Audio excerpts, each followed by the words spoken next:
אחים יהודים, בהתקרב היום חופת סיוון, שזה יום ראשון השנה, נזכיר את זכרו של הקדוש ינקב ישראל דהן, שנרצח בידי הרשעים הארורים הציונצים, עוד טרם היו נאצים, אבל דרכי הפעולה היו שלהם ציונצים מאז. הוא נרצח על זה שעמד על עצמאותה של היהדות החרדית, איש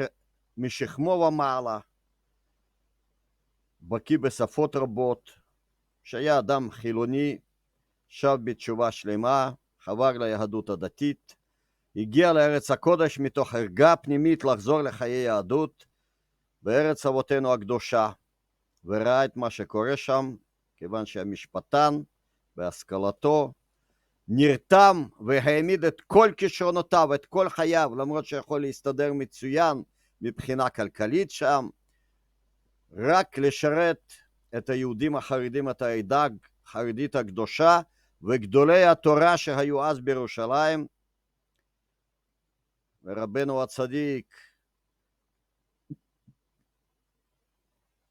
זוננפלד, הצדיק המפורסם, וכל החבורה, לא נמנה את שמותיהם, הוא עמד לרשותם, הוא שרת אותם, הוא עזר לכל היהודים הקדושים האלה שישבו בירושלים, בנו שם מוסדות, את כל הנכסי דלוניידה האלה, שעד היום הם משמשים את העדה החרדית הקדושה, שלא יעברו לידי הרשעים הציונים, ושלא ימחקו את שארית היהדות החרדית בארץ הקודש. וזה שיש עד היום פליטה בעיר הקודש ירושלים,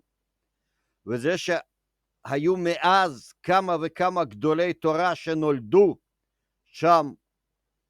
ביישוב היהודי בירושלים, ביישוב הקדוש של העדה החרדית, ואלה שבאו מרחבי העולם וחברו לשם,